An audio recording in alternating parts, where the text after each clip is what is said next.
بسم الله الرحمن الرحيم. الحمد لله وحده، والصلاة والسلام على سيدنا من لا نبي بعده. أما بعد، أعوذ بالله من الشيطان الرجيم. بسم الله الرحمن الرحيم. والذين جاهدوا فينا لنهدينهم سبلنا وإن الله لمع المحسنين. قال سيدنا نبينا الله عليه وسلم: إن الله يغمس خمسا في الإسلام يستعملهم في طاعته،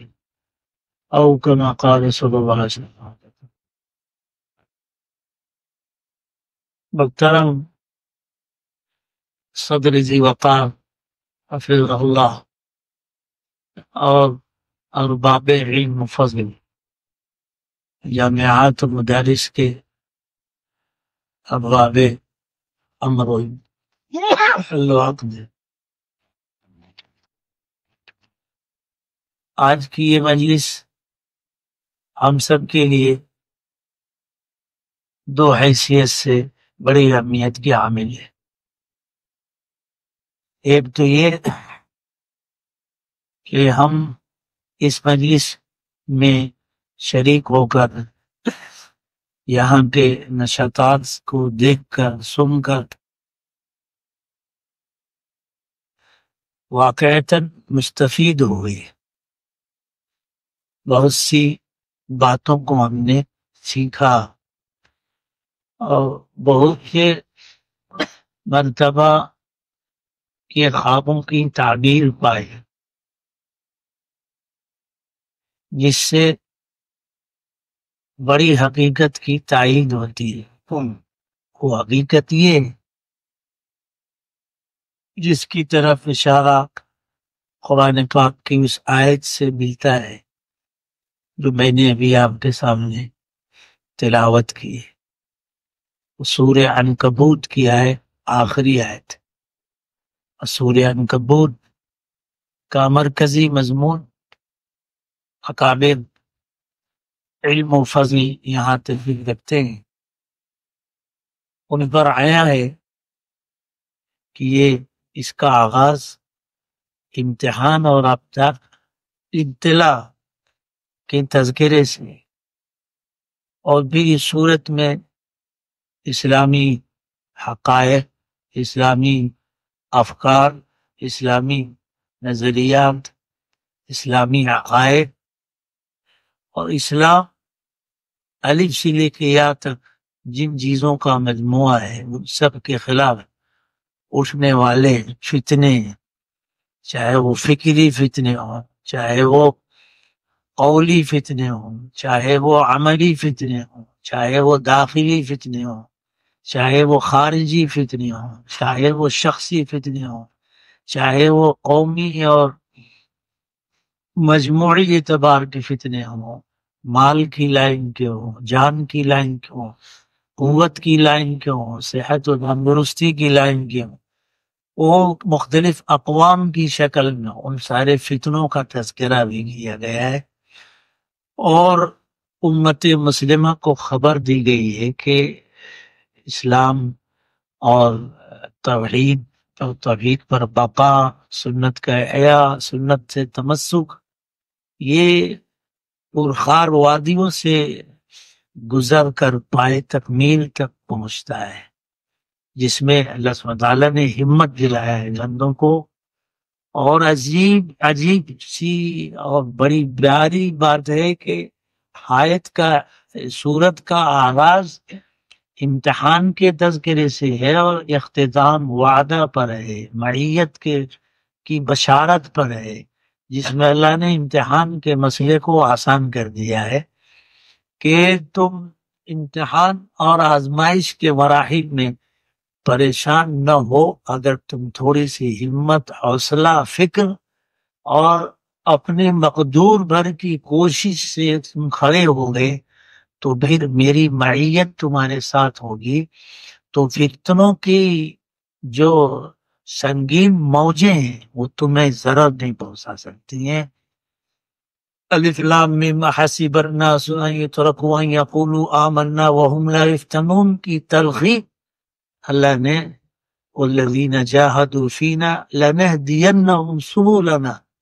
وان اللہ لمع المحسنین کے مزدے سے اتنا آسان کر دیا ہے جیسے چاروں طرف سے دشمن کے لیے بندوق لیے کھڑا ہو اور کوئی فوجی ساتھ میں آ جائے کہ میں تمہیں اس خطرناک جگہ سے اپنے پڑوس میں اپنے ساتھ لے کر پار کرا دیتا ہوں، اس سے زیادہ اس آخری آیت میں امید ہے ہم لوگوں کے لیے۔ عام طور سے اس آیت کا یہی مفہوم نہیں ہے کہ ہم دین کے لیے اپنی شخصی کوشش کریں تو اسی میں اللہ کی معیت آئے گی، حقاً یہ بھی ہے، اور اس میں ایک پیغام ہے دین کی فکر کرنے والوں کے لیے، دین کی بقا تحفظ کی کوشش کرنے والوں کے لیے، فتنوں کے مزدار میں فتنوں کے مقابلے اور اس کے لیے تحفظ کی دیوار قائم کرنے والوں کے لیے، کہ جب کوئی شخص فتنوں کی الغار میں متفکر ہوتا ہے اور متفکر ہو کر اللہ کی طرف لو لگاتا ہے تو اللہ پھر لنہدینہم سبلنا کی شکل اس کے سامنے کھولتے ہیں اور پھر اس فتنے سے مقابلے تحفظ کی تدبیر بھی سمجھاتے ہیں، شکل بھی سمجھاتے ہیں، اور اپنی بعیت و نصرت سے نواز کر اسے پائے تکمیل تک پہنچا بھی دیتے۔ اس تکوینی راز کو سمجھتے ہوئے اگر صفہ کی اور اس سے پہلے مکی دور میں جو شیب ابی طالب ہے اور وہاں کی جو دو مدرسے ہیں ان کی تاریخ کو لے کر کے اور آج تک کی تاریخ میں اس کائنات میں جتنے مدارس، جتنے مکاتب، جتنی دینی تحریکات، جتنی تصنیفات، جتنے خطبات، جتنی تقریرات، جتنے رسالے اور جتنی فکری، اجتماعی، قومی سطح پر اور داخلی سطح پر جتنے سلاسل تصوف کے اور جتنی خانقاہی نظام، تربیتی نظام قائم ہوئے، ان سب کو اگر ایک لڑی میں برو کر دیکھا جائے تو وہ صرف ایک ہی بات ہوگی کہ اسلام کی بقا، تحفظ، اشاعت کے پیچھے اللہ کا تکوینی نظام قائم ہے۔ ہر مدرسے کے پیچھے اللہ کی تکوینی قدرت کارگر ہے۔ دارالعلوم دیوبند صرف ایک شخص، وہ ایسا نہیں ہے کہ وہ ایک ہمارے اکابر میں سے بڑے شخص کا قائم کیا ہوا ادارہ ہے، حقاً وہ ہے، لیکن اس کے پیچھے اس زمانے کی جو یلغار تھی، دین کی بےکنی کے لیے جو فتنے تھے، اس وقت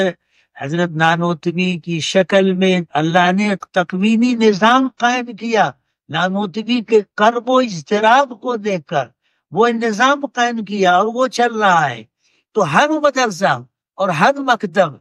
جو بھی قائم ہوتا ہے دیکھنے میں کسی شخص کی فکر کا نتیجہ ہوتا ہے، لیکن اس کے پیچھے اللہ کا تکوینی قلم کار فرما ہوتا ہے۔ پہلے فیصلہ وہاں سے ہوتا ہے اور توفیق بندے کو اس کی فکر پر ہوتی۔ اس لیے آگے نہیں کہا جا سکتا ہے کہ پھر کون سا نظام چلے گا اور آگے کون سی تبدیلی کے ساتھ اللہ پھر دوسرا ادارہ کون سا قائم کرائیں گے، یہ کچھ نہیں کہا جا سکتا ہے۔ لیکن اب تک جو ہوا اس پر مبارکبادی دی جا سکتی ہے، اور اللہ کی توفیق پر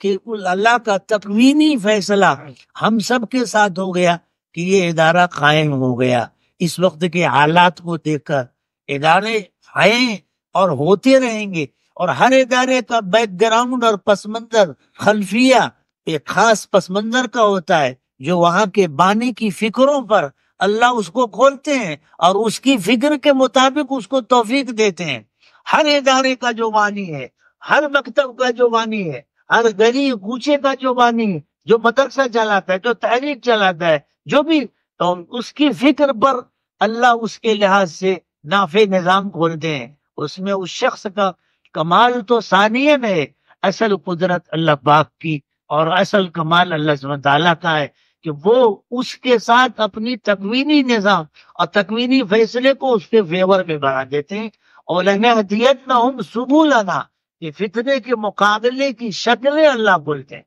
اس لیے اس میں ہر مدرسہ، ہر ادارہ، حتیٰ کہ ہر مصنف، حتیٰ کہ کوئی ایک مضمون لکھنے والا جو اسلام کی دفاع میں کوئی مضمون لکھتا ہے، وہ بھی اسی کے تحت آتا ہے کہ اللہ اس کے قلب پر کھولتے ہیں کہ میرے بندے اس فکر کی تردید کے لیے یا اصلاح کے اس حکم کی تحفیظ کے لیے، بقا کے لیے، اشاعت کے لیے، ترغیب کے لیے تم بولو. حتیٰ کہ ہر خطیب جب خطبہ دیتا ہے وہ اسی ایک سنہری زنجیر کا جو سلسلۃ الذہب ہے، اس کی ایک سنہری کڑی بنتا ہے. اگر اس جگہ پر میرے جذبات اور احساسات کا خلاصہ اور تاثرات کا خلاصہ پہلا تو یہ ہے کہ ہم مولانا مفتی یحییٰ صاحب دامت برکاتہم کو بہت ہی اس توفیق پر، یہاں کے مدرسے کے اساتذہ کی فکروں پر، ان کی قبولیت پر، اللہ کی اس توفیق پر کہ اللہ نے تکوینی طور پر یہ نظام قائم کیا کہ احمد آباد جیسی تاریخی جگہ میں جہاں سے بہت سی اولیات وجود میں آئی ہیں، اگر اسی اولیات کو تاریخ کی روشنی میں دیکھا جائے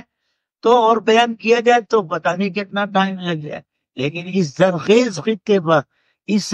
عالم، اس محدثین اور فقہاء اور علماء کے اس گھر میں اللہ نے ایک یہ نیا پودا اپنے کرم سے وجود بخشا ہے. میں نے جو حدیث بات پڑھی، ان اللہ یغرس غرسا فی الاسلام، یہ پودا اللہ کا لگایا ہوا ہے اور اللہ نے یہ فکر یہاں کے لوگوں پر کھولی. اب اس فکر کے عوامل ہوتے ہیں کہ یہ فکر اس کے اندر کیوں پیدا ہوئی، اس کے ساتھ یہ چیز کیوں دل میں ڈالی گئی، ہر ایک کے ہر ایک ہوتے ہیں. تو اس لحاظ سے ہماری اس مجلس میں شرکت حقیقت میں بہت استفادہ کیا. بہت سی چیزیں ہمارے لیے خود نہیں تھی اور بہتوں کے لیے نہیں تھی. تو اس کے ساتھ یہ ہم پہلی بات مفتی صاحب کو ہم بہت ہی اللہ کی اس توفیق پر کہ تکوینی نظام اللہ آپ کے فیور میں ہوا اور آپ کو توفیق ملی کہ آپ نے یہ نیا نظام آپ کے ذریعے شروع ہوا. اللہ اس کو قبول فرمائے. اس کی جو برکات ہیں، ثمرات ہیں، نتائج ہیں، آئندہ ظاہر سی بات ہے کہ وہ اللہ اپنے کرم سے ظاہر کریں گے. ان اللہ لا یضیع اجر المحسنین. یہ تو ایک عالمی نظام ہے اور اللہ سبحانہ تعالیٰ شاہ ولی اللہ محدث دہلوی علیہ رحمہ سے حجت اللہ لکھوائی تو ایسے ہی نہیں لکھوائی. شاہ ولی اللہ محدث دہلوی کی فکری کڑھن، ان کی ایمانی فراست اور اس صدی کا نہیں آئندہ کی پتہ نہیں کتنی صدیوں تک کا ہونے والا مجدد جو اس عصر الاختراع، عصر النہضۃ العلمیہ، اس میں اس حجت اللہ لکھوائی نہیں ان سے، اور اس کے پیچھے بھی اللہ اپنا تکوینی نظام ہے. یہ شاہ ولی اللہ محدث دہلوی کے قلم کو توفیق ملی کہ وہ حجت اللہ البالغ العلم. حضرت نانوتوی رحمہ کہ جو مناظرے اور جو تقریروں کا اشارے علماء اکابر نے دیے وہ ان سے لکھوائی گئی. حضرت حکیم الامت علیہ رحمہ سے بیان القرآن لکھوائی گئی. وہ اللہ نے ان پر حضرت کے مثبت کے حالات کے لحاظ سے کھولا تھا اور وہ ان کی خصوصیت تھی. تو اس وقت ضرورت ہے کہ ہم کوڑھیں بے اضطراب پیدا کریں. ہمارے شعبے میں جو وہ اطمینان کی کیفیت ہے یہ نہیں ہونی چاہیے. ہمارے انگ انگ میں ایک آگ لگنی چاہیے، ایک اضطراب لگنی چاہیے، جس کی ترجمانی حضرت شاہ الیاس رحمۃ اللہ علیہ کے متعلق کسی نے ترجمانی کی ایک شعر، اردو شعر سے. حضرت نے فرمایا جب وہ ماہیت آگ کی طرح تڑپتے تھے تو ان کی ترجمانی کسی نے کیا. حضرت پڑھتے تھے کسی کی شب وصل ہنس کر کٹی اور کسی کی شب وصل رو کر کٹی. کسی کی شب وصل ہنس کر کٹی، کسی کی شب وصل رو کر کٹی. الہی میری شب وصل کیسی، نہ ہنس کر کٹی نہ رو کر کٹی. یہ اس وقت ہماری صف میں اضطراب کی ضرورت ہے، قناعت کی ضرورت نہیں ہے. اضطراب کی ضرورت ہے، قلق کی ضرورت ہے، فکر کی ضرورت ہے کہ اللہ اس صدی کا جو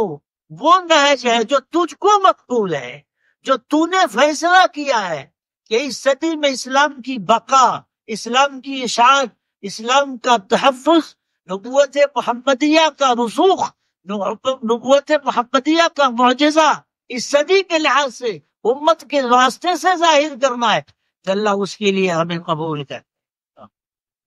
اس کی ضرورت ہے۔ تو یہ ایک مدرسہ نہیں، یہ نہیں کہہ سکتے کہ آگے آئندہ صدی، آئندہ سال میں اللہ پھر کس پر کون سی فکر کھولیں گے اور اس کے ذریعے کون سا ادارہ قائم کرائیں گے، یہ اللہ جانتے ہیں۔ ہمیں اس پر شکر ادا کرنا چاہیے کہ اللہ نے ہمیں توفیق دی کہ ہم نے جس لائن سے بھی دین کی خدمت کی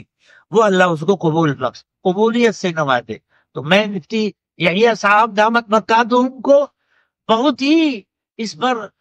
مبارکبادی پیش کرتا ہوں کہ اللہ نے آپ کو اور آپ کے ادارے کو اور آپ کے اساتذہ کو، یہ کس کی فکری کھڑن کا نتیجہ ہے کہ یہ ایک نئی کوشش جس میں بہت سی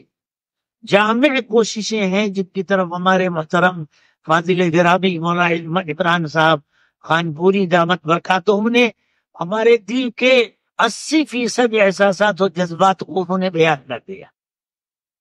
80% ہمارے احساسات اور جذبات کی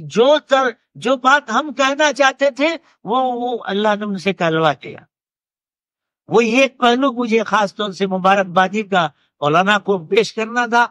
کہ اب یہ ظاہر سی بات ہے کہ اول کوشش ہے، یہ اول کوشش ہے، ابھی اس میں تطویر کا مرحلہ آئے گا، اور کوئی بھی مرحلہ بغیر تطویر کے پائے تکمیل تک نہیں پہنچتا ہے۔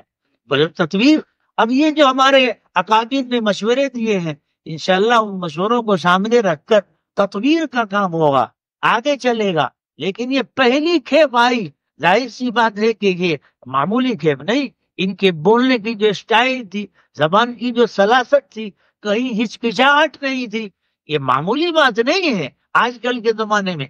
چلے دینی موضوع پر گفتگو کر لیں تو کہہ سکتے ہیں کہ ان کے پیچھے ان کی 8 سالہ محنت ہے، 10 سالہ محنت ہے، لیکن جو خالص یہاں کی جو سیاسی لحاظ کی گفتگو تھی، قانون سے،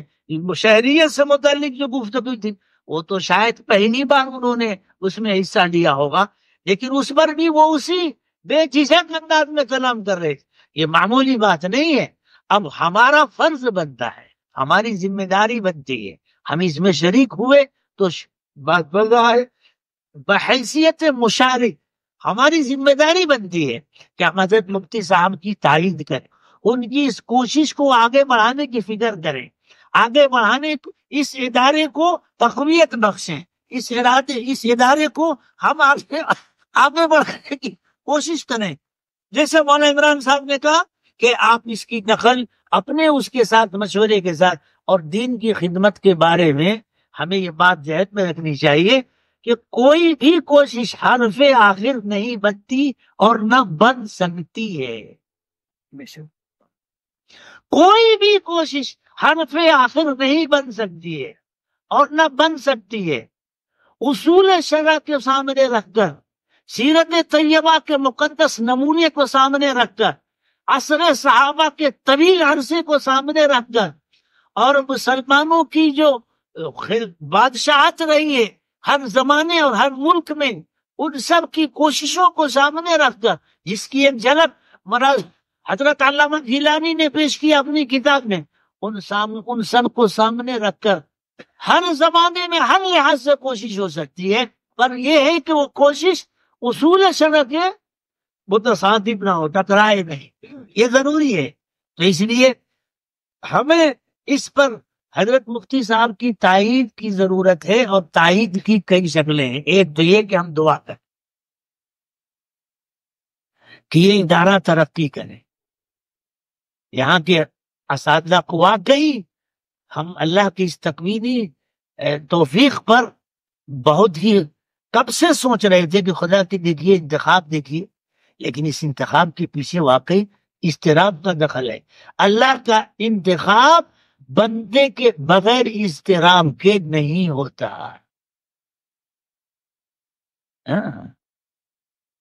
انتخاب اگرچہ اللہ کے ہاں طے ہے، لیکن اس کا سبب عالم اسباب میں اضطراب ہے۔ غار حرا کا پورا عرصہ جو ہے وہ اضطراب کی دلیل ہے،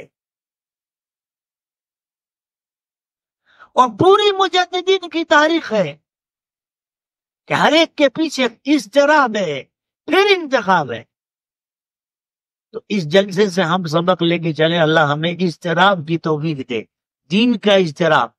علامہ کرانی علیہ رحمہ نے یہودیت اور عیسائیت کی تردید میں اظہار الحق لکھا، ایسے ہی نہیں لکھا، خدا کا تکوینی نظام تھا کہ اللہ نے لکھوایا،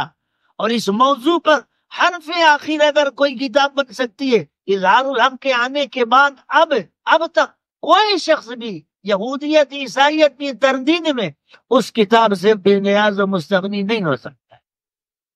مگر رحمت اللہ کرانوی کو یہ توفیق کیوں ملی؟ ان کی شخصی زندگی کے جب نقوش دیکھیں گے تب پتا چلے گا کہ اللہ نے ان سے اس میدان میں کام کیوں لیا۔ ان کا اس میدان میں اضطراب اور قلق آخری حد کو پہنچا ہوا تھا۔ تو اس لیے حضرت مفتی صاحب دامت برکاتہم سے اس پر درخواست کرتے ہوئے کہ آپ بہت شکر ادا کریں، اس کے ساتھ دوستانہ درخواست یہ ہے کہ آئندہ کی ہمت اور حوصلہ بھی دو بالا کریں، ہمالیہ پہاڑ پر لے جائیں، ہمالیائی ہمت چاہیے، ہمالیائی ہمت چاہیے۔ اس لیے آپ آئندہ بڑھانے کی کوشش کریں، یہ دوستانہ درخواست ہے، تاکہ یہ اور چلے اور ہم کسی بھی چیز پر ثمرات کے حصول میں جلدی نہیں کریں۔ یہ تو پہلی کھیپ ہے، لیکن ابھی آگے کتنی نکلے گی؟ میں نے وہی عرض کیا، تطویر کے مرحلے سے گزرے بغیر کسی چیز کی تکمیل نہیں ہوتی ہے، تو ابھی تطویر کا مرحلہ باقی ہے، اور یہ سب چیزیں آئیں گی، اس لیے آئندہ بڑھائیں۔ اور دوسری درخواست بحیثیت مشارک میں اپنے سے بھی کر رہا ہوں، اور آپ سبھی ارباب علم و فضل کی خدمت میں دست بستہ درخواست کر رہا ہوں کہ آئندہ آپ فکر کریں، جو ارباب انتظام یہاں تشریف فرمائے ان سے درخواست ہے کہ ہماری اسی بات کی طرف اشارہ ہمارے گرامی قدر فاضل مولانا عمران صاحب نے کیا کہ اپنے یہاں کے فضلہ میں سے ایک کو دو کو آپ بھیجیں، اپنے یہاں نظام قائم کریں، بہت اچھا، اگر نہیں کر سکتے تو آپ بھیجیں۔ آئندہ سال محترم مولانا یحییٰ صاحب دامت برکاتہم، اب تو اس سال تو میرے علم کے مطابق قیام کا نظام نہیں تھا، یہ جو پڑھنے والے ہیں یہ پورے ٹائم میں تجارت کے ساتھ پڑھتے تھے، آدھا وقت دیتے تھے، آدھا پڑھتے تھے، اتنے میں اتنی کیچن پاور تو ذرا دیکھیے، اتنی محنت، یہ صرف اللہ کی توفیق ہے، اللہ کی تکوین کا ثمرہ ہے، اور اللہ کی غیرت کا ثمرہ ہے۔ اللہ اپنے دین کے کسی بات کو بھی کبھی بھی اس پر موسم خزاں طاری نہیں ہونے دیتے۔ اس لیے ہم کوشش کریں اپنے فضلہ میں سے ایک ایک فادری کو بھیجیں، کم وقت میں ایسا متنوع نفع اب تک کے رائج نظاموں میں ہم لوگوں نے نہیں سنا، اس لیے یہ ایک بہت بڑا اعلیٰ نمونہ ہے۔ اللہ اپنے کرم سے اس کو پائے تک اور اس کو احسن سے احسن فاحسن بنائے، اور دین کی خدمت کے لیے جس وقت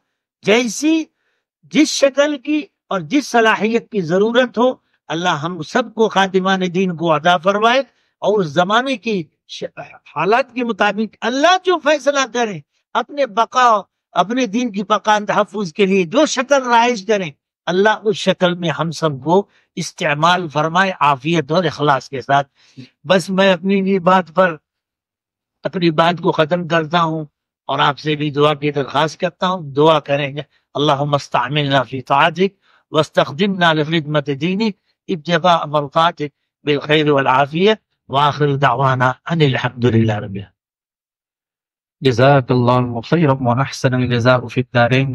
حضرت کی الہامی گفتگو سے مجمع بے خود ہوئے جا رہا تھا، اور اللہ تعالیٰ ہی نے